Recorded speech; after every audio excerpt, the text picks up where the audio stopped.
एक बहुत बड़ा नाम जिसको लेकर के एक बहुत बड़ी साजिश इस देश में हुई, जिसका नाम है संत आसाराम बापू।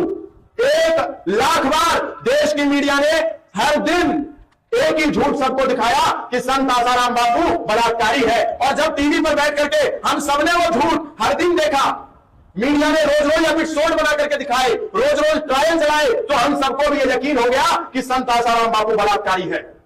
और हम सब बिना किसी संशय के मीडिया के द्वारा चलाए गए एपिसोड, मीडिया के द्वारा चलाई गए ट्रायल, मीडिया के द्वारा चलाई गई डिबेट और मीडिया के द्वारा चलाए गए जितने भी आसाराम बापू के विरोध में शो थे, उसको देख देख करके हम यकीन मान करके बैठ गए कि हाँ, आसाराम बापू कोई बलात्कारी है।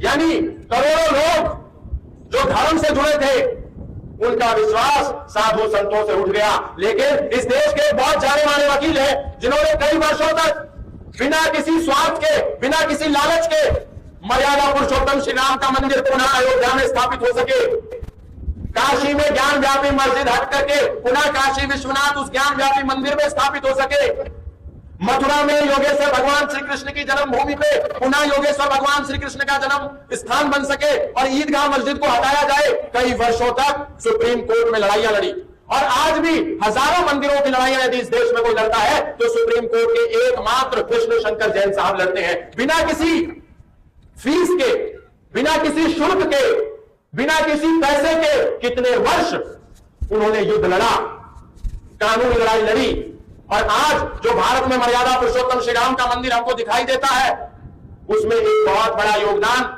हरिशंकर जैन जी और विष्णु शंकर जैन जी का है। वो दोनों धर्म के योद्धा सुप्रीम कोर्ट में अपनी लड़ाई लड़ते हैं। उन्होंने जब आसाराम बापू के केस का अध्ययन किया, तब उन्होंने कहा कि आसाराम बापू का केस पूरी तरह से फर्जी है, पूरी तरीके से झूठा है। वो 2 पिता पुत्र ऐसे हैं जिन पर हमको आंख मूंद करके विश्वास है, वो झूठ नहीं बोल सकते। उन्होंने सच दुनिया को बताया।